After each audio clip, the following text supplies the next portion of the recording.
It's IBC2023, and we're here on the Broadcast Bionic stand. I'm joined by Dan. Hi, Dan. Hi, good to see you again. Good to see you too. So we're looking at not a new product, but maybe a moving away from what you're known for here.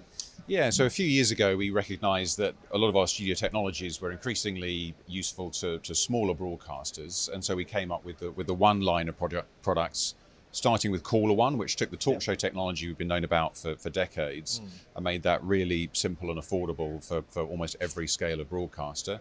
A couple of years ago, we showed you CameraOne, which is the same technology that we use for camera switching for high-end broadcast. But again, fitting that for the sorts of cameras and technology that people were using at a different price point in the market.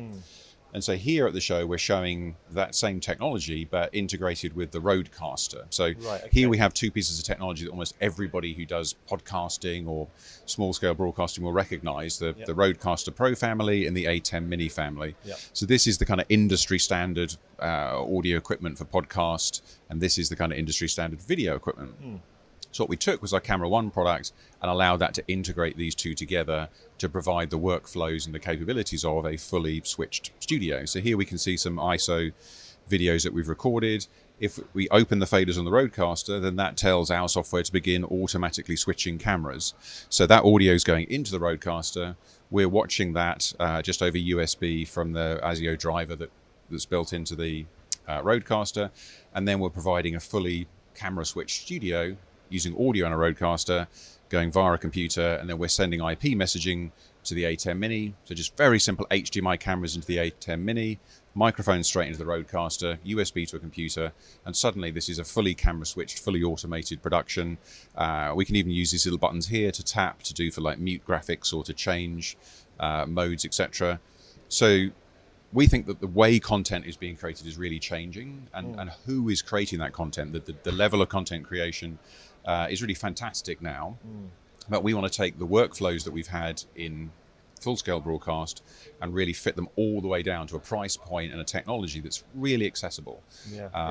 So this provides not just these two boxes talking to each other, but then it adds functionality over the top. So automated camera switching, when you close the faders, that recording is then available to you through the user interface on here. So instead of having to mess about with FTP servers or running around with the USB sticks, you can just open the faders, record, walk away with an ISO recording over FTP, do an edit in the same way you would do it from a full studio. But the actual kit we're using at that capture point is really leveraging these incredibly affordable mass market products.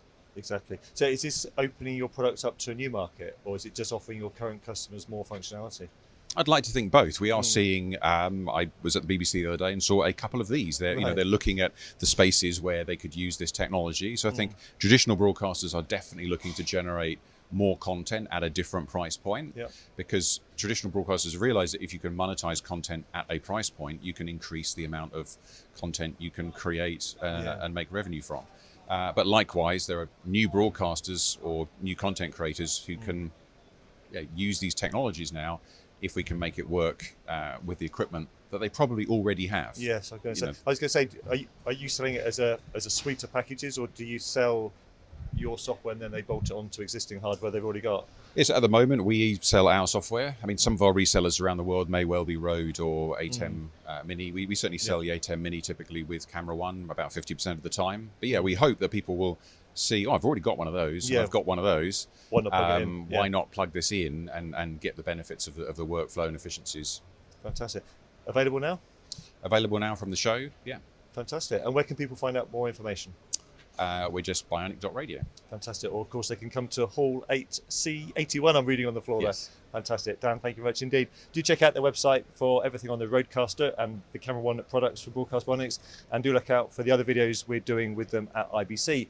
For everything else we're doing at the show, check out kitplus.com.